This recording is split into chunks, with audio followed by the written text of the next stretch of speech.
Now, speaking of oak trees, very special. And there was one great king of the forest spotted by a man named Macha. And well, we know about one great feasting hall.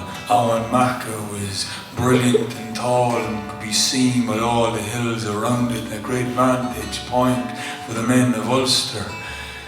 Macha was in Leinster, and it wasn't as well protected, and so he had to find a place to make his great fortress and hall, one of the great legendary brilliant feasting halls of all Ireland. There were 7 of them back then, mythic, great, fantastic halls. I don't know all of them, but Macdaho's was one of them, because he built it around this oak tree. 7 great arms this tree had, almost the width of any trunk of a tree in a forest you'd see today. 7 great halls, doors this hall had. 7 huge cauldrons, 7 pillars and 7 tables surrounding the great oak tree.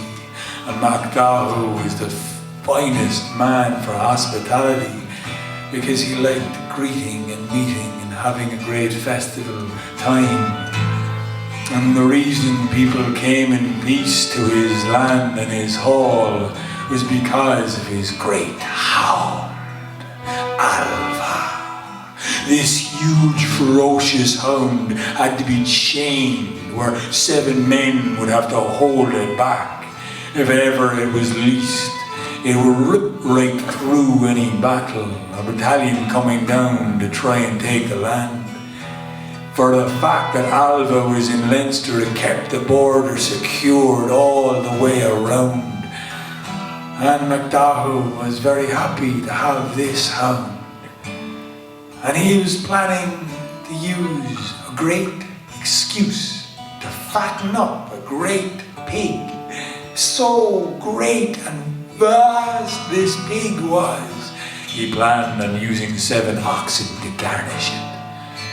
Now, he didn't quite know when he was going to be killing this pig, but the opportunity presented itself pretty quickly, because King Grahor MacNassa wanted Alva to use for Ulster. So he sent a messenger down to demand the hound be given to him. This wasn't very appetizing a request, because at the same time a messenger came from Queen Maeve of Connacht, who also happened to want the hound for herself. Macdaho was in a bit of a stick, you see, because no one said no to the Crave Rua, and absolutely no one said no to Queen Maeve. So what was he going to do? Only go and ask his wife for advice. He was a smart man after all. She said, say yes to both of them. This confused Macdaho, as many words from wise women will. Come again? Say yes to both. Arrive and down at the same time. A great feast will be had. Kill that pig you've been fattening up, and let them sort it out amongst themselves. And that's exactly what he did. The messengers went back, both thinking they would be very well received when they told the king and the woman king, and they would be given and gifted the great hound Alva if they just came for a great feast. And on the same day that was arranged, they both arrived, the great battalions, the banners snapping in the wind all the way down. King Grahor MacNassa with a garrison of the Crave Rua, Queen Maeve and all Eel from Connacht, with many of the fighting men of Connacht with them. And when they arrived and they saw the colours and the banners coming towards them, they were not very well pleased. But Macdaho held up his hand and said, ye all must come in peace. Into my hall will be no fighting. You leave the blades outside. And this day we'll feast and celebrate and put our quarrels aside. Fuck shake, everyone said. They grumbled and they went on in unto the 7 doors, and they were given a great fork, and this is the way they would go and dip it into a cauldron, one of the 7, and that was how you got your feeding for the night. If it wasn't very much, well, you wouldn't get very much, but it was a lot, well, you'd have to eat it and not show any disrespect to the host.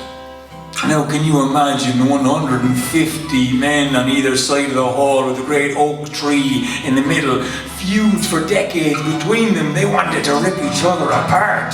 Ailill, Queen Maeve, King Grahor and Fergus were standing up the top hall with MacDowell and his wife in between them, growling at each other. But then Big Crew of the Bitter Tongue, who had an injury on him that meant he couldn't taste sweet things like drink or have any flavour fill his mouth, and so he could only drink water or grain as a food, and so he had to take his pleasure from somewhere else instead. The pleasure he got was stirring strife, and so he looked around when this great pig, so vast and huge was this pig, no one had ever seen the size of it before. 7 oxen were laid around it as garnishes. And so this was wheeled in, the smell was so appetizing that men churned to want to taste it. And then Big Crew said, "Let the champion's portion be claimed." And they all looked around. Ailill looked at Grahor looked at Ailill, and they said, "Well, who is the champion in this hall?" And everyone stood up. "I'm the champion." They were all going for it. And then Cat McMurdoch stood up and said, "Hey, I'm the best champion around here." "Hey, the heavy lads, I'm out west." "Right, that's where I'm from. He Cat McMurdoch, out there west. I'm the greatest warrior out west because every time I go in battling up north, I raid and I take what I want. And you can't stop me, I kill ultramen for fun. Set off, don't give me the greatest champion's portion I deserve. I'm best." And then Owen McSuluan, he stood up and said, "Hold on a second, I'm the greatest warrior here for sure." He looked at him and said, "Hang on there now a second. Sure, didn't I see you the last time I was raiding and stealing your cattle? I threw a stone out of your eye. Hey, your eye fell. You only have the one eye, McSuluan, because of me. Sit the fuck down." And then Sean and Turtuck stood up. "No, this fella said, hang on a second, I'm the first great warrior." He mumbled, so no one can understand him. But he was growling, comparing himself to the greatest warrior. And Captain McMurdoch said, hang on, I remember. You had 7 kids. You weren't long married. And then I came up raiding your house, and I threw a spear right through your legs, and you haven't had a kid since. Huh? What's going on there? He sat down pretty late. Didn't want to go into the details.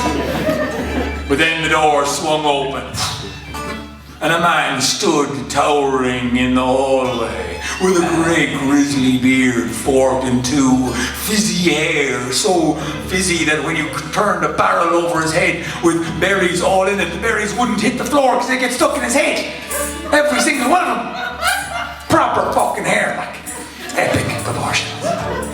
And out of sight he had his great heavy sword, and the other side a dripping wet grizzly looking bag. And he was Conal Carnock, the victorious. And he growled, "Put your hands away from my pig there, Kit." No, I don't want to. I mean, what's that, Uncle Kit? Well, you know, the last time we fought, never mind. I tell you what, I'm going to sit down this time, but if my big brother, Anluan, was here, he'd show you, you big psycho. I would guess what I'm cutting this weed to rip him by again. He is here. Not all of them, though. Just the head. He pulled out the dripping severed head of Anluan and threw it at Ket, and he smashed up against the wall. Blood spurted out of his own mouth, and you might think that's when the fighting would have happened, because that's clearly what's going to happen, but not just yet. Because he could take that insult, he could take his brother being killed, he could take the head getting thrown at him, but then when Conal Carnock went up and carved an enormous giant's champion portion for himself and took the entire pig and ate it in one bite, taking the hindquarters, the left and the right side of it all in one go. 3/4 of the pig was gone. The people were shocked, horrified, and they said, "Not a hope will stand for this." And they went ripping through, throwing glasses, pints of throwing grass to the room. Tables were upturned, they were fighting, they were punching, they were kicking, they were gouging. They left their swords outside, they were using their fingers, their claws, their teeth, their ears were being pulled, hair, kicked, knees, gouges, scratches, punched. Oh, McDurton was unlucky enough to not have to worry about that one, but they were killing each other left, right and centre until Burgess McRoy ripped open the oak tree out of the ground and knocked down the side of the hall, so all of the fighting could fall out onto the ways around the hall itself. And the fighting then started as the swords were taking up the spears. They were cutting right through each other, and finally, well, the hound Alva had to be released. And the hound looked to the left and looked to the right and decided to take the side of the Crave Brewer. As he went cutting and chopping and biting his way through all of the Connacht men, then they ran hurrying back towards Connacht, but Maeve and her charioteer, well, they drove a spear through the neck of the great hound and ran away back to Cruachan. And then this poor hound was killed. The burning embers of the hall were left in ruins. The Crave Brewer went back their way better off and happy that day that nobody could have the use of this fearsome hound. But 2 pups were left. One puppy of this enormous hound Alva went down south. Curroy MacDara took him in, and the other puppy, some say, got lost. This huge, brilliant, magical beast found its way to Cullen's house. You know what happened next.